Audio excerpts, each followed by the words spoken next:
And this time, himala ni Nino, ano ang pinaka-role ng isang Madam Chona? Ay, nako, excuse me, hindi Aling Chona, Madam Jona. Ay, Jona. Hindi pala Chona. Hindi, magagalit ako. Jona. Jona, oo. Pero spelled as CH. Oo, Ang CH, pronunciation yeah. lang ay Jona. Kaartihan lang. Sorry po, Kaartihan. ma'am. Nagkamali po ng Parang ano. Jonette Voya. Sa Four Sisters. Oo nga, correct. Yes, Q, oo. enter the mistress. Yes, oh. Anyway, ako po yung pampagulo doon sa Bukang Liwayway. Na talagang kontrabida pero comedy naman yung Ayan, attack. correct, Pag dumadating ako, gumugulo yung buhay nila. Ayan. At meron akong assistant na si Budang at si Budong. Ganyan. Played by si Budang at si Budong. Si Don Ayan, and Je. Ito ba? Yan. Yan. Si Yung mga Don and Che. Yeah. Parang kasi Cruella Cruel. Ganun, Yes! ganon. Yes, no? yes, Ganun ganon. Yun ang pe. Yung batang pogi na yan. Ano ba, ano ba siya si dyan? Nino ba yan? Siya si Nino. Niño, sin Santo Niño siya, gano'n? Ay, hindi naman. Ano lang, talagang parang pinalabas lang na kung saan talaga nag-uumpisa. Yung, kaya nga prequel, kung saan nag-uumpisa itong istorya ni Nino, no? At nung mula nung bata siya, at napunta siya sa isang lugar na kung nasaan nga kami. Ang probinsya ba ito? Liblib na probinsya. lugar ba Actually, to? ang location namin sa Bulacan. Oh, I see. Ayan. Bakit himala? Kasi dahil sa kanya nagkaroon ng mga himala dun sa Hindi ko pa na-witness yung mga himala, but ang mga himalang binibigay ko sa kanya ay parati ko siyang binebenga dahil kung saan-saan niya ako tinutulak hanggat sa natulak niya ako sa pupo ng si Madam Shona Si Madam natulak Shona, sa ang first poops. sequence ay natulak ako sa pupo Nako. ng kalabaw. OMG. Yun. Kaya Ayaw talagang yan ni Madam. riot kagad. O Papa, ikaw, dahil ganito lagi Hindi, mga excited tanong na mo sa ako. binablog mo. Excited na ako ma-interview sa vlog si Miss Carmi. si Madam Shona. Dahil lagi ko naririnig ang name niya. Pag may mga na-interview ko tungkol sa Dolphins Angels, yan, sina Liz Alendogan, Yan. na may mention ka ron. Lagi. talaga? Always. Oo. Dolphins Angels. So, doon ka talaga nagsimula sa Dolphins Angel? Oo, doon ako nag-umpisa. Siyempre, napaka-blessed, no? Hindi ako pumila, naging talent. Talagang isa talaga kagad sa leading ladies ng ating King of Comedy. Ano ka na-discover ni Tito Dolphy? Nagmo-modelan po ako noon sa Gerard Peter. Kasama ko Sikat si Liz yun, at saka Gerard si Peter.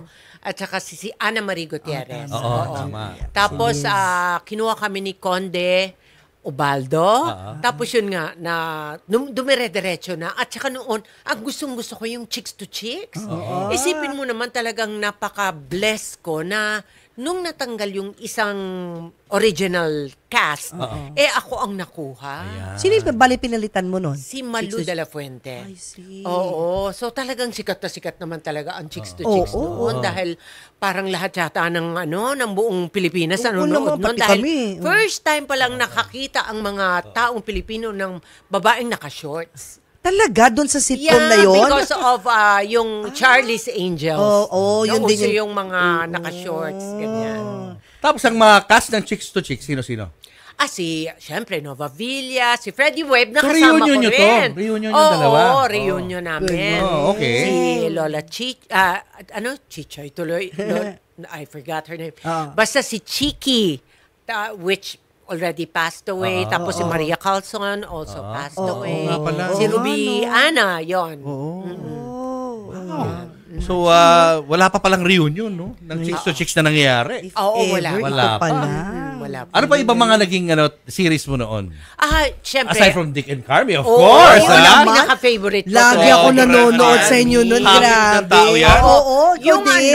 yung abangan ng grabe. susunod na Ay, kabanata. oo, isa pa yan. Talagang Saka ng matindi icon naman. talaga, madam. Oo, tapos nagkaroon din ako ng drama anthology, which was entitled Carmi, na talaga namang mga premyadong direktor ang nag-handle sa akin. Like, sina Direk Lino Broca, Ishmael Bernal, ganyan. So, ilang years ka na sa industry, being an icon? I think 44 years. Imagine. You should celebrate your 50th. Yeah. Golden, Oo, di ba? golden. Wow. So abangan nyo hindi ko natatanungin dito sa TV kung bakit mukhang batang-bata pa rin, anong secret sa kanyang youthful glow ni Madam. Oo, dahil sa vlog ko. Sean, Panoorin nyo yun sa YouTube ko naman, di ba? Ayan. Yes. Oo. Wala bang reunion na Dick and Carmi? Oo. Actually, nagkaroon kasi nag-guest ako dun sa The Purse Family. Oh, yes, kina nila Aga. Kinaaga. Yeah, doon which nagkaroon ng... D5 din, di ba? Yes, yes. So, pumapil ako doon na ginulat ko si Dick. Ang pangalan ko ay parang Tonight with Dixie and Carl. Carl yata yung name diba? niya.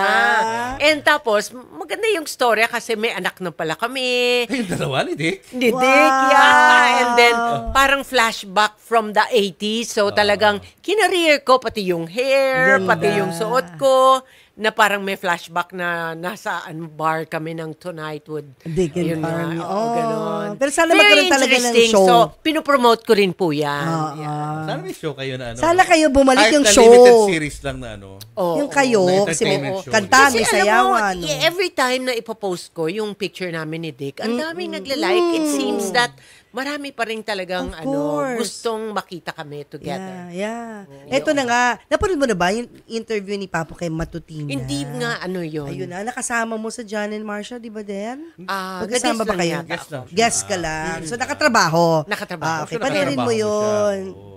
Panoorin mo Siyempre, rin, oo. nakakalungkot dahil marami na tayong mga artista na naabutan mo rin noong mga time na kasikatan nyo talaga, yung nasa peak kayo ng ng fame nyo. Ngayon, hindi na sila ganun ka-healthy. Yeah. Marami na, no? Yung iba hindi nakapag-ipon. Yun na nga. So ako, parating ang sinasabi ko sa kabataan, huwag na kayong bumili ng mga sapatos na pula yung nasa ilalim. alam Diba? natin yan. Alam mo na yun. Oo. Ang kailangan ninyong gawin ay pag-iipon, being a professional, Yeah. mag-invest sa inyong talent such as acting workshop. Kasi yun naman ang hinahanap, hindi naman yung pasikatan ng kotse or mas maganda nga yung investment na meron kang sariling bahay, ganyan. And katulad natin, 'di ba? Ang tatagal na natin sa showbiz, Industriya, we oo. enjoy it kasi nai-enjoy din ng mga crew at saka ng staff ang company natin. Yes. 'Di ba? At ng mga tao, nai-enjoy nila na panoorin tayo dahil napaka-wholesome, kahit na kontrabida yung role Yeah. ko, parang nai-enjoy naman nila na makita ko on television at sa May entertain. pelikula.